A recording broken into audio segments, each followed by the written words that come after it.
They were nothing.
Feel the Earth pulse now. It's up above. Guess we're in for some mountain climbing then.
the Earth Pulse point I've been feeling. No Therian and no barrier.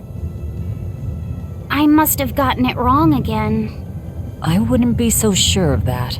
That dragon could well have broken its barrier. Or it might have been too powerful for the Abbey to subdue. You could be right. After all, dragons make for the strongest demons. The problem is, we don't know if it's a Therian or not. Yeah. Let's stick with the plan and head to Stonebury to gather more information. Am I the only one here who thinks the real problem is how we're supposed to fight a frickin' dragon?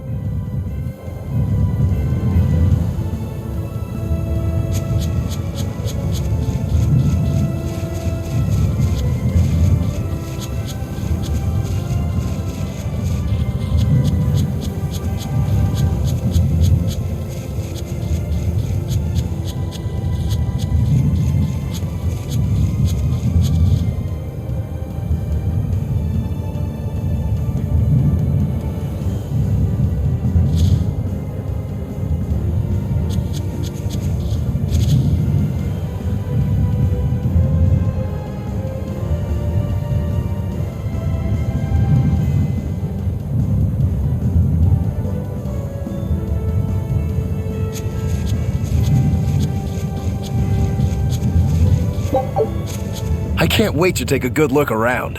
Whoa, now that's what I call a view. I agree that it's beautiful, but don't leap about so much. You'll fall. I can sense many Earth Pulses under this place. I figured you'd notice that. An intricate web of earth pulses crisscrosses the land under the Aldina Plains. Mountains like these would normally take tens of thousands of years to form, but these popped up in about a millennia. So the Earth Pulses have affected the land? Exactly. Long ago, people wielded arts that allowed them to manipulate the earth pulses and control the very land itself. How could arts like that exist? Perhaps they pushed against key points on the earth pulses? Like how acupressure can improve a person's blood flow. That's a rather forced comparison, but you may be right. Either way, those arts have been lost for eons. I'm impressed, Eisen. You know a lot about everything. Not at all. There's so much I don't know. For example, the name of these flowers. That's why I travel. To learn. Aldina alabaster grass. That's the name of this flower? Yes. A long time ago, my brother showed me a picture of it in one of his books. They're fragile flowers. They die quickly on their own, but if enough of them gather together, they can survive. Fields of them form beautiful white carpets of flowers. In some cultures, they symbolize kinship, the bonds between people. Kinship. Huh. I'll remember that. You and your brother taught me something new today. I'll never forget either.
Our scout ship has returned! Well, well. Now here's a fine haul. Great! Let's do this one run get you style, guys!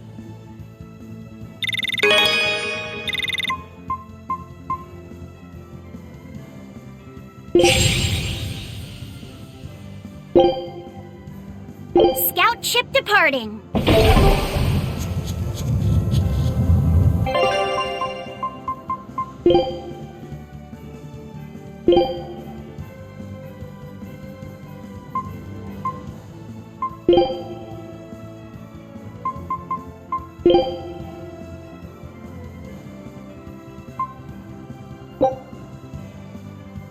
You sure you want me for this?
Well, that about does it.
I'll cut down anyone in my way!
Alright, if I were a Bloodwing, where would I be? We'll start at the inn.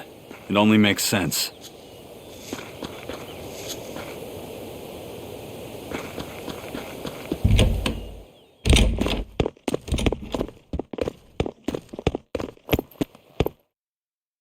Savid. Well, hello, sailor.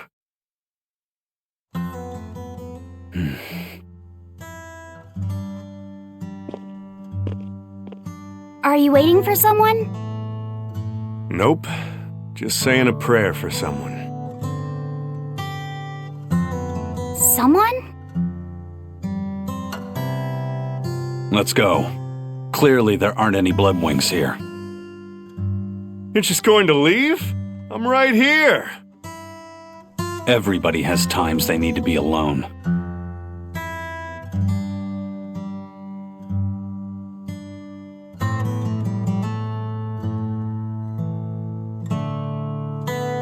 Fee. Right, coming.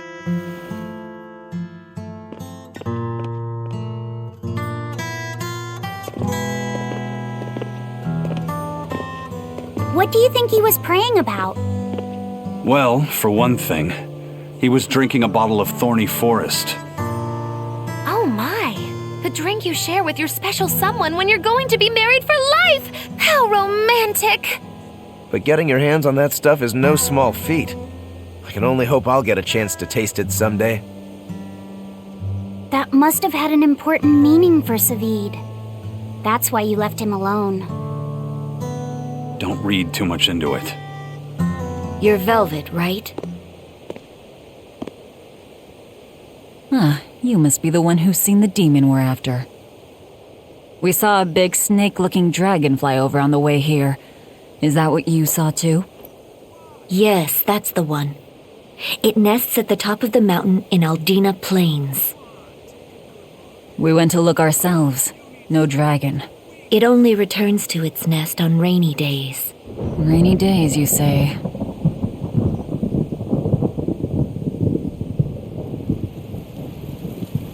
Oh, just look at what you went and made the weather gods do! This doesn't bode well. Not at all!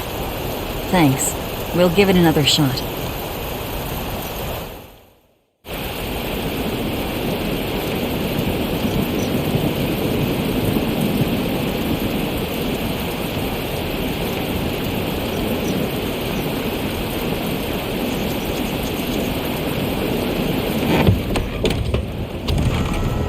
Hey there. Our meeting like this must be Providence, meow.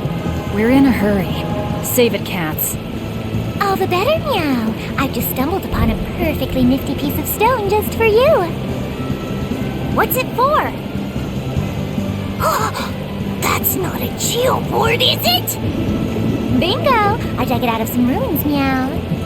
They were made by Norman Meowny years ago for surfing along Earth pulses, but I can't use it, so I figured I'd pawn it off on someone else who could, meow. Wait, Norman made this? That doesn't exactly inspire confidence. Don't be so mean! We're capable of exceptional things! Sometimes. When a Norman speaks their own name, the board springs to life and whisks its masters away at top speed. They'll even plow right through weak demons. You can say it's our masterwork, even if we sorta stumbled on it by accident. Huh.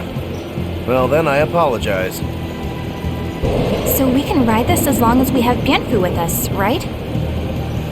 Well, kind of. Do you have to use your true name to activate it? Not my true name, no. My Norman name. Wouldn't that just be Bienfu? No. Norman have a separate name that goes something like Norman so-and-so. It's almost more a title than a name. Often the name has something to do with what they're good at. Something like attack, or chain, or aqua. Right. You could say names like Bienfu and Grimoire are more like stage names. I actually don't know Bienfu's Norman name, but I can't wait to find out. What is your name, Bienfu? Come on, out with it. We're in a hurry. Norman Brave. Whoa, look at that! Wait, Bienfu. Your Norman name is Brave? That is so deliciously absurd! Why do you think I've never told you before, Bien? At least the board works, meow. And if we get on this board, it'll move us around? Well, about that. The board propels itself by pushing against Earth pulse flows. To do that, the board needs information on the flows, but this one here's a completely blank slate, meow. First, you need to find the geotrees in each area. They serve as a conduit between the surface land and the Earth pulses, meow. Once you've actually located a geotree, you can record that area's Earth pulse data into your geoboard, meow. Got it. This area's geotree is right over there, meow. Alright then. So long as we find more geotrees, we'll be able to use the geoboard to travel much more quickly.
Well, that's going to come in handy.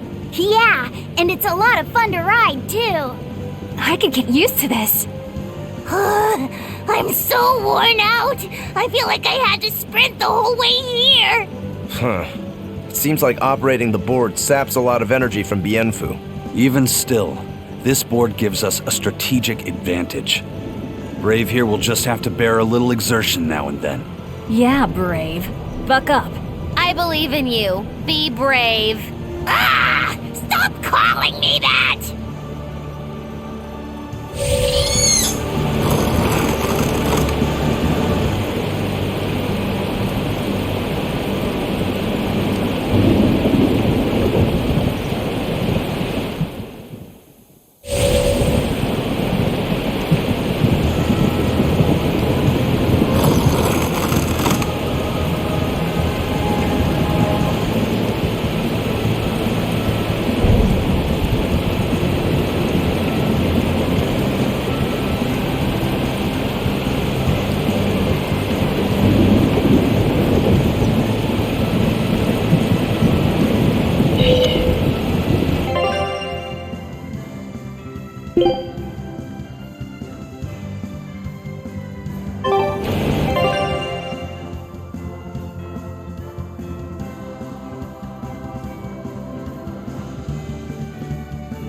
It looks so deadly.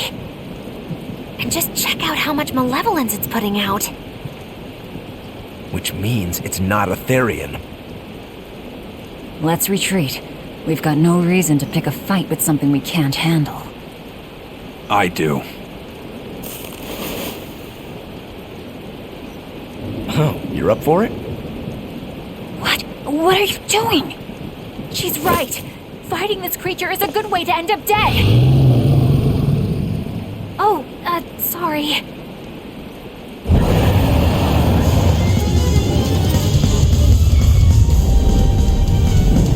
Well, no turning back now.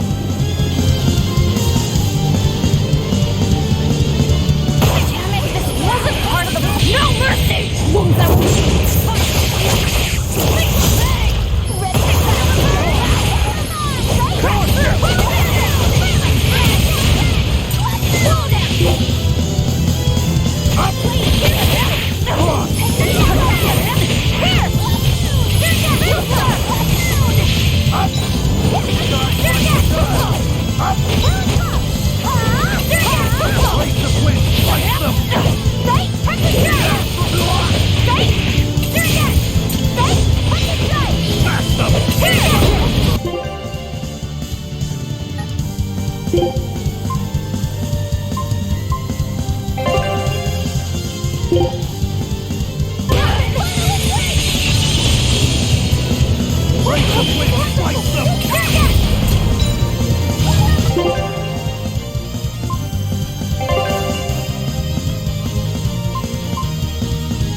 Slow down!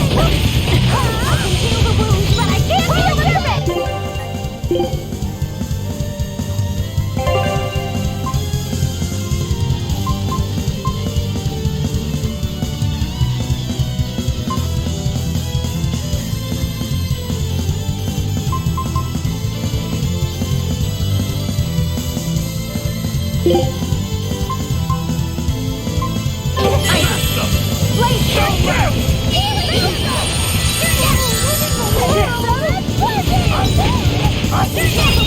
Ready to die? Think you can dodge?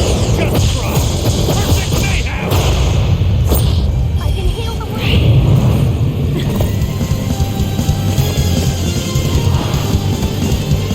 Yep. This one definitely puts up a better fight than your average demon. Is there any hope of actually defeating this thing? I'll do whatever it takes. That's my way.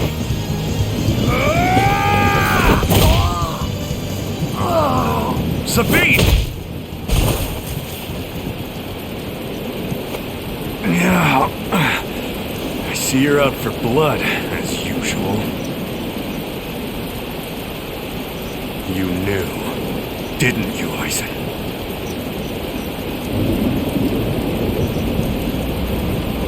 Out of my way.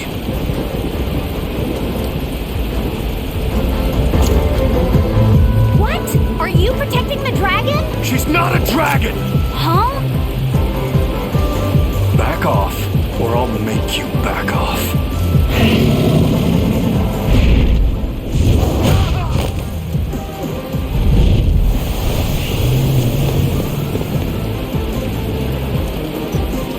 Damn! It got away! That hurts, babe. Here, we hadn't seen each other in so long.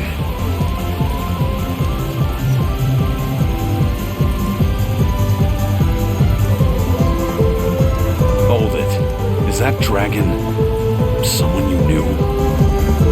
I told you, she's not a dragon.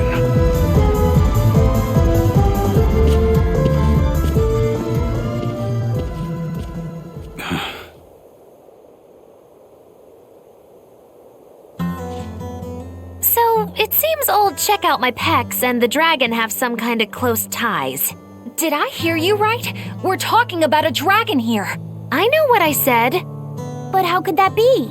When Malachim are tainted by malevolence, a dragon is what ultimately results. So you're saying that dragon was a Moloch Zavid once knew? She must be who he was praying for back in town. Yeah, most likely. But do Malachim put out malevolence like humans do? No, not by themselves they don't. But if one remains in contact with humans or demons who do, it will eventually taint her, and she will become a dragon. What about you, kiddo? You feel anything weird after you got thrown into the Earth Pulse at the Empyrean's throne? I did, yeah. Can't say I'm surprised. The air there was thick with malevolence being sent on its way to Enominat. If I'd stayed there, I might be a dragon too. Is having a vessel not enough to prevent a Moloch from transforming? A vessel can reduce the effect, but not eliminate it. By stripping their Malachim of consciousness, the Abbey exorcists seem to be able to inhibit the transformation. But nothing in this world is guaranteed. Can a dragon ever be changed back into a Moloch? Nope. Just like with demons, there's no going back. Do they still hold on to some part of who they were? You saw that dragon. What do you think? Well, that's... But Zavid still won't kill it. Must be his creed at work. Eisen, listen. Whatever business you and Zavid have with that dragon, I don't care. Do what you have to. But I won't tolerate you getting the rest of us involved in it again. Do I make myself clear? You've got it. Good. Now, let's get back to the Therian hunt. We'll regroup in Titania.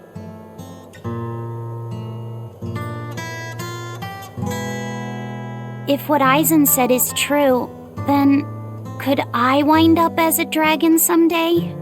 Or Eisen too? I don't know.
Velvet! Let me in this instant!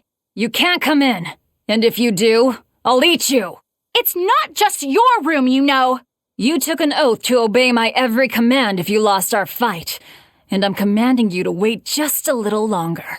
What are you doing out here in the hall?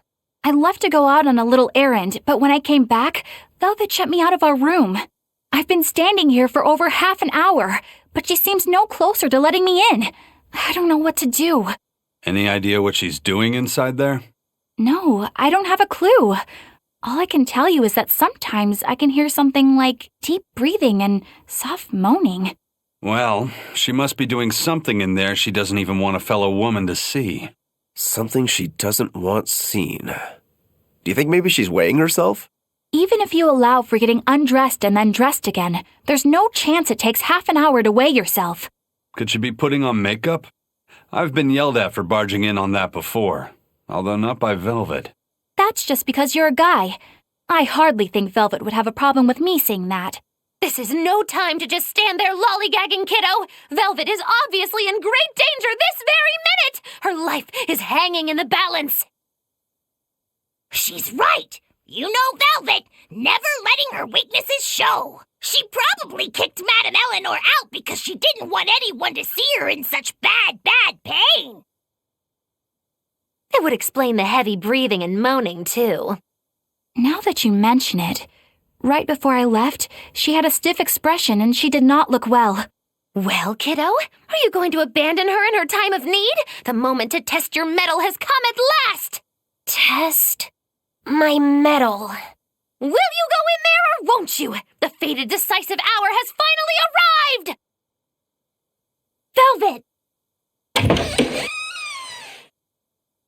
What is it, V?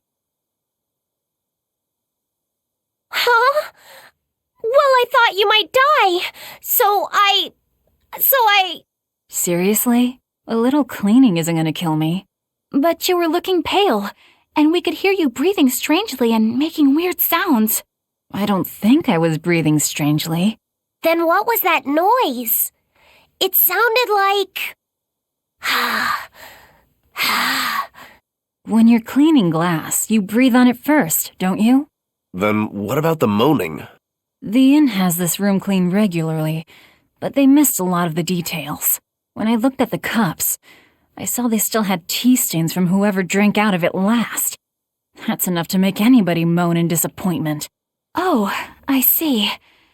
But if you told me you were cleaning the room, I would have offered to help you now. Everyone has their own unique way of cleaning things, so in the end it's just faster to do it myself. My sister had her own ways, and I'm sure you do too, right? Yeah, I guess so. Anyway, I'm finished so you can come back in again. Whew, what a relief to have that all done.